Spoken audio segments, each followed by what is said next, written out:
Master, I don't think you quite realize what you got here. So why don't you just illuminate whilst I illuminate the possibilities? What? I never said I was Robin Williams. On with the ranking. One jump ahead of the breadline, one swing ahead of the sword. I steal only what I can afford. That's everything. One jump ahead of the lawmen, that's all, and that's no joke. These guys don't appreciate I'm broke. Riff-raff, straight rat, scoundrel, take that! Just a little snack, guys.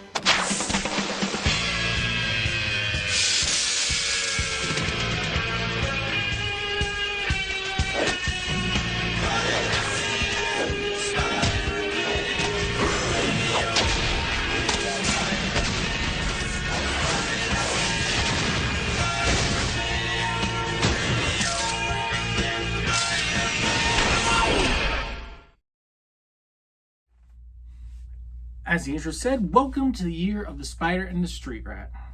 We start off with that lovable street urchin, Aladdin. Now, if you can't tell, I am a huge fan of Aladdin. He is one of my favorite characters of all time. I mean, I got the shirt, and I've got an entire shelf here dedicated entirely to Aladdin and his friends and his foes. I've got the Cave of Wonders here. I've got as many of the figures as I could have collected. I've got even what I think were his Burger King's, maybe they were McDonald's, figures for when King of Thieves came out. Yeah, I love this character. Now, I'm sure I could spend the first part of the year here just ranking and talking about the characters, the villains, the songs, etc., and then do a ranking of everything at the end. But by that point, I'm pretty sure you would know the order of the list, and it would almost be, why do it? It'd be pointless to do that. So let's start off this year of the spider and street rat with the ranking of Aladdin's feature films. I don't know if this list will surprise you, but hey, let's get into it. Coming in at 5th place, we have The Return of Iago. The Return of Jafar. Yeah, I know I said The Return of Iago, but there's a reason for that. Because this felt more like an Iago movie than a Jafar movie, than an Aladdin movie. It felt like it was all focused on him and his redemption story about becoming one of the evil bad guys, the sidekick to the evil sorcerer Jafar, and getting out of the lamp and trying to go on his own, being sucked back in, and then finally redeeming himself by, spoiler alert, destroying Jafar. Okay, cool. Great story. But that's not why I wanted to see this movie. I like Aladdin. I like Jasmine. I like Abu. I like the Genie. Heck, I even like Jafar as a villain. I'm not watching this movie for Iago. And maybe that would have been a nice subplot, and maybe the original intention was, okay, let's take it a different way. Let's look at it through a villain's eyes. Let's use Iago to help these other characters grow. Great, you did that. But he's not the main character of this franchise. That's Aladdin. The first movie is called Aladdin. This movie, yeah, it's okay. It's fine. It's grown on me over the years. But it's just not the movie that I'm going to go back to and rewatch again and again when I want to watch an Aladdin movie. The songs, and they're okay. They're not memorable really to any extent. Except I will say Jafar's song is so much better than his one in the original film. That one, yes, is memorable. And yeah, the Arabian Nights theme, it's the one I think of first. It's the one that if I start singing it or humming it, that's the one I'm thinking of, not that original one. Because there's just so much more to it. It's upbeat. I love it. And okay, I'll also give it, it's introduced Avi Small, who in this movie, yes, is a painfully annoying character. But later on, I'm glad that they did introduce him and give him another interesting foil or different type of foil for Aladdin. Speaking of the street rat, like I said, this isn't his movie. I mean, yeah, he's in there, and yeah, there's a plot with him. But when it really comes down to it, and when you really think about it, this feels like the villain movie. I really have a hard time figuring out what Aladdin's doing or what his motivation is, what his purpose is in this movie. I mean, yes, I've seen the movie enough, and I know you got to get the two of them together. You got to get him to want to take part in the palace, to be the Sultan's new vizier, as they say. You just got to build the romance. And when it falls apart, you got characters there to bring it back together. But this movie is just sorely lacking when it comes to all the other ones. There's some action there, but that's really not till the end. The characters, just everything about this film just feels lackluster. Even the animation. Now, I know it was a direct-to-video film, but still, even things that would follow seem to be better animated than this movie. Now, of course, the big thing about this film was Robin Williams not coming back to voice the Genie. When I first saw it, I didn't notice that. I didn't really pick up on that. But years later, watching all the films and really thinking about it, yeah, it's clear it's not Robin Williams. And he just doesn't have the same humor, the same laugh out loud, lovable. He's clearly not really the same Genie. He's trying. I'll give the actor credit. But it just doesn't have that same flair, that same joyfulness, or just out there sporadic type behavior that Robin brought to the role. So that's why The Return of Jafar comes in at number 5. Coming in at 4th place is Aladdin the Animated Series. Hold on, I know what you're saying, but Peter, that is not an animated feature. That's a series. It should not be included on this list. Well, guess what? This is my list. I like it better than Return of Jafar. I can do what I want, so live with it. Also, come on, Disney. When are you going to put this on Disney+? I mean, you have Timon and Pumbaa. You've got Hercules. You've got the Little Mermaid on there. When is Aladdin going to be on Disney+? There. Rant ended. Now, as far as the series itself goes, I loved this series. It expanded the world of Aladdin. We got to see beyond Agrabah. Heck, we got to see beyond, I'd say, the stars at times. We got introduced to new great villains. They all were unique in their own way. They all had something that they needed to compete with Aladdin for. There was an opposition to them. Every good superhero, or in this case just hero, has great villains. And they have some attribute that directly correlates to one of his skills. For example, we got Abi Small, who was much more well-developed in this show than in Return of Jafar, who was the thief. He was the leader of what I'll say was their first attempt at 40 Thieves before later on. And he was dumb. He was so stupid. There was no way he could compete with Aladdin's brains. The only way he ever did was with the help of his sidekicks or some magical device to help him.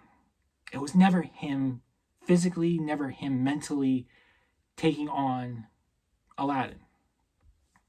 We had Mechanicles, another one of these characters I love. He was all about machines, designing weapons, designing something to take over, something to combat Aladdin. Aladdin, let's be honest, he didn't have those skills. He didn't have the smarts to put machine parts together to create something.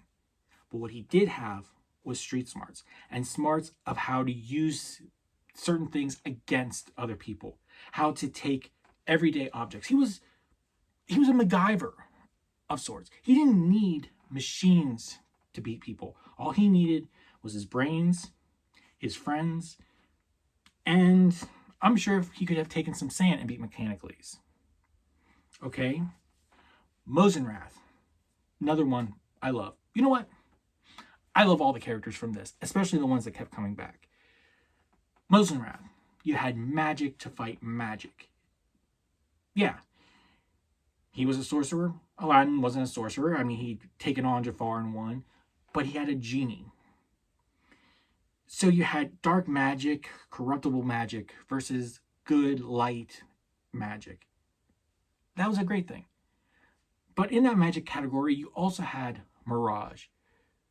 You know, that cat-like Egyptian type goddess who could observe and just watch. She manipulated things from the background. She always pulled these strings, but Aladdin always found a way to overcome her, to beat the odds. When she got directly involved, he was willing to do anything to beat her. And there's one episode I remember in particular because I watched it recently on YouTube somewhere, where Jasmine gets turned into a snake. And he beats Mirage by proving that he would rather be a snake and stay with Jasmine than not to have her.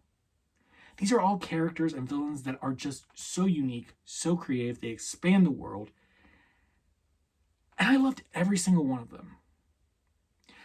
Also, thinking back on it, I couldn't help but realize there were some similarities to Spider-Man, the animated series. Surprise, surprise.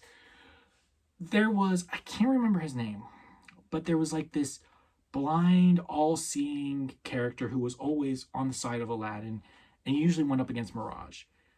But thinking about it, he kind of felt like the Madam Web of the show. I don't think the show ever actually had an overarching, this is what we're training you for, Aladdin, this is what we're ultimately trying to get you to. But give me some credit. It's been a long time since I watched it. But that would have been the character. He seemed to be training Aladdin for something. Maybe it was as simple as taking over a sultan one day. But there were a lot of similarities I could see looking back between that character and Madam Web. What can I say? I just love these types of characters. And the animation was a step up too. I thought they put money into this. Looking back, I think the animation here was better than it was in Return of Jafar. Sure, they didn't have songs, which is why it's a little lower on the list here. But you didn't need it. This show had all the action you desired. It was funny. It had action. It had fight scenes. It had great characters. It had great world building. It didn't need the songs really to help it or to make it any better. So like I said, come on Disney. Give us the show on Disney Plus already. And that's why Aladdin the Animated Series comes in at number 4. Coming in at third place, we have Aladdin and the King of Thieves. This is what an Aladdin sequel should have been. They nailed the story, mixed with the characters, mixed with multiple plots, and multiple development for everyone. If you had mixed that in with Return of Jafar, and brought in Iago, brought in Jafar to make our heroes' lives more complicated, but not had them really as the focus, Return of Jafar could have been fantastic. Now, another thing that is just great about this movie is the fact that Robin Williams is back. Again, no disrespect to the voice actor who did the Genie in Return of Jafar or the animated series. He was great. He was making it his own. He did a great job in the series, which I feel only was really good because of what he learned from the movie. But I have to be honest, Robin Williams is the Genie. You got his humor, you've got his impromptu, you've got the lovable, blue-skinned, magical Genie back who's breaking the fourth wall, who's mixing all these Disney metaphors, who's mixing live-action metaphors, who's just having a good time. But yet he's also there to offer advice and to help out his friends when they really need it. He's like that fun, lovable uncle you love to see, and who always knows how to have a great time, but yet also knows how to listen and be there when you need him. But as for this story, the story is great. I mean, we really got to delve more into Aladdin's backstory. We got to understand a little bit more about how he became a street rat, what happened to his dad, what happened to his mother. And we got it from the perspective that Jasmine had this one view of things, which you could say that was really the point of Aladdin to a certain extent. We got to see the world through Jasmine's eyes. But in this movie, we get to see that she doesn't really understand everything, even though she loves Aladdin. She doesn't understand his past entirely. And here we get to understand that better along with her.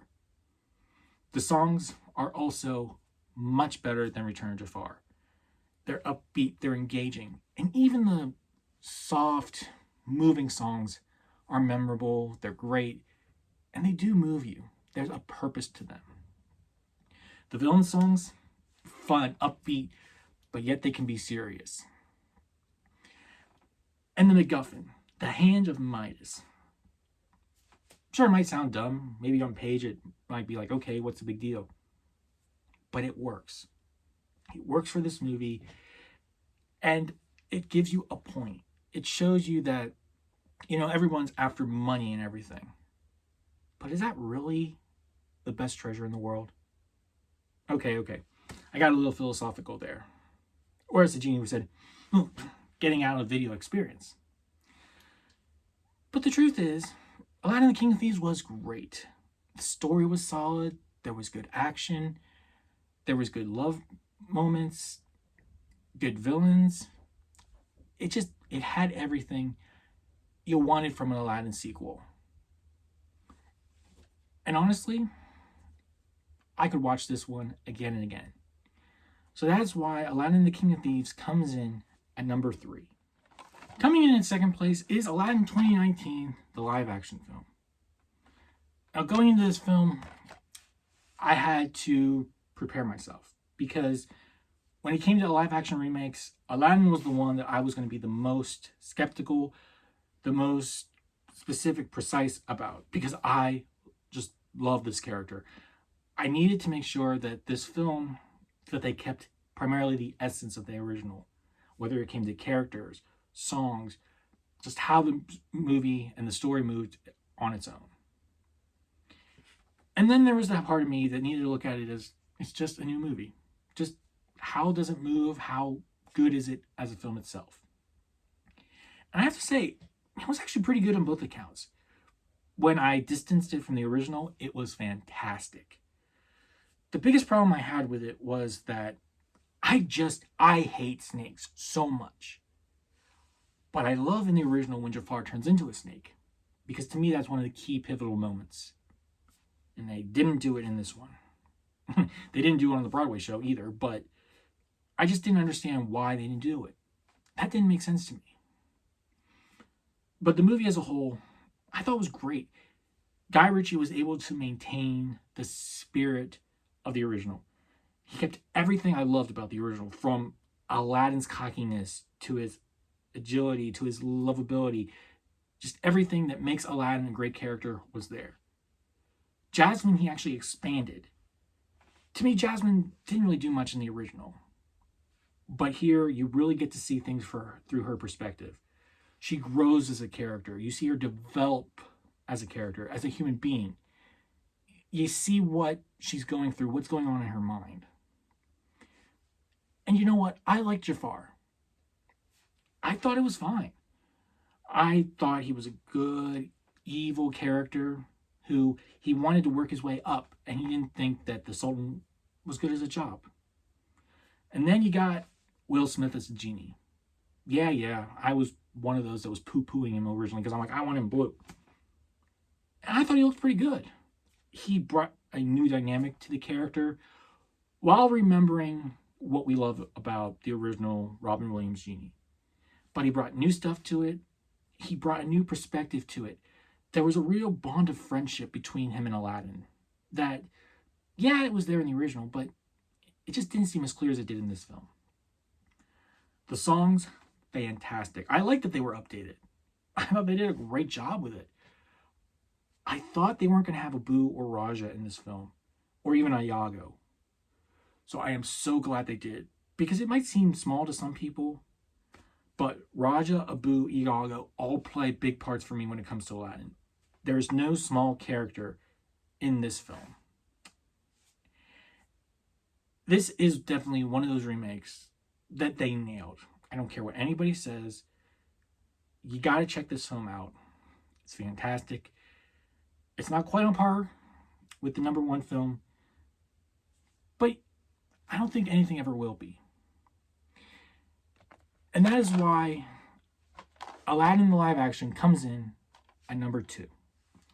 But coming in at number 1 is Aladdin and the Twins. Now, this was a fantastic movie about Aladdin going on this brand new adventure with his twin boy and girl. And wait a minute. That numbering doesn't add up. That would make 6. Hold on, let me check something. But coming in at the real number 1 is, of course, that original movie, Aladdin. This movie is perfect in so many ways. Perfect voice casting, perfect songs, perfect villain, just perfect animation. Everything about this was so good. It's a film that this one tried to replicate, but it did fall short, but it was still great on its own. But this one has never been overtaken. I love everything about it. Like I said, I love the characters. They're all so well done. The animation is fantastic. Aladdin, the guy, the street rat that you can get behind, that underdog that you can cheer for, that you can be with him on this journey of self-discovery, learning that he's the diamond in the rough. And I'll admit, as a kid, I didn't realize what that meant. It took me many years actually, before I finally realized the significance of that and what the metaphor was. But Aladdin really was the diamond in the rough. You've got a great princess and a great female character with Jasmine. You got the genie, of course. One of the best, most memorable side characters, if you can call him a sidekick, ever, with one of my favorite songs of all time. He's funny, he's engaging, he's memorable. Like I've said on pretty much every segment of this video, Robin Williams made this character his own. And that's why we remember it so much. Jafar, fantastic villain.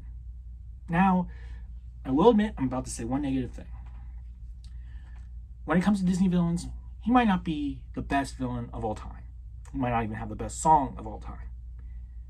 But for this movie, for these characters, he's fantastic. He's definitely one of the best villains ever, in my opinion. There's just so much about this movie that is spot on. They nailed every single aspect of it. I'm just lost for words. I mean, I could go on probably for hours talking about this film and just talking about all the little nuances, talking about why everything worked so well. It's almost like, I should just dedicate a year to it. Oh, wait, that's exactly what I'm doing. But this movie is just so good. I love it. If I have to pick between this movie and just about any of my other films, I'm going to watch this one. And if I had to pick my favorite movie of all time, I love Raiders of the Lost Ark. I love The Avengers. I love so many of those films. But I just have such a connection to this film. I mean, my mom is great when it comes to making costumes. She made all my costumes growing up. And even in high school, she made me a couple costumes as well. But she did double duty for this, because she made me an Aladdin costume. But if I was Aladdin, I told her I had to be Prince Ali. And she made me a Prince Ali costume too. She took the little monkey we had and she made him a hat that I could put on my shoulder, and it was a boo. This movie has meant so much to me in my life that's why it just remains my favorite movie of all time, why it's number 1 on this list. I don't think anything will ever top it. And like I said, I could go on and on talking about this movie, and I will. But that'll be on its own separate video when I talk about the specifics about the film, why I think certain characters are great, why things work, compared to the live action version, why I think this is actually better than people give it credit for. But when it comes to ranking, obviously the original Aladdin comes in at number 1. And we come to the end of the first video with regards to the Street Rat in the year of the Spider and the Street Rat. Try saying that 10 times fast. I just love this franchise. I love Aladdin. As I said a million times in this video, and I'll probably say a million more.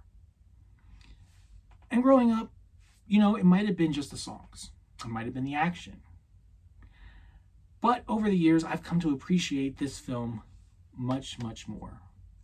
Realizing there's so much more to it than just the fun, the humor, the family, the love, just all my memories. There's more to connect with now. And just to give you a taste of it, he's the underdog, reaching for his dreams. And growing up, I felt that way a lot. And to a certain extent, I still do. But this is a character that will always stick with me. I will always love. And I'm looking forward to talking about him for the rest of this year.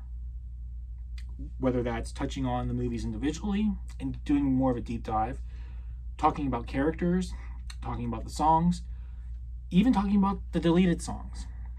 Whatever I come up with, whatever we want to discuss, I'm looking forward to it. But now it's your turn. Tell me down below in the comments how you would rank these videos. Go ahead, include the series if you want, or don't. To me, it's part of the overall Aladdin story. That's why I include it. What are your thoughts on this series as a whole? What are your thoughts on Aladdin? Is it a totally terrible movie? Which, you have your right to your opinion, but when it comes to that, I think you're going to be wrong. Or is this movie fantastic? Are the sequels better than some of the originals? What would you like to see me cover on these Street Rat segments? Comment down below, and while you're at it, don't forget to comment, like, and subscribe. But until our next class, remember, enjoy what you love, read what you love, and let's all work for a better fandom. I'll see you next time. Hey, Genie, take us out of here.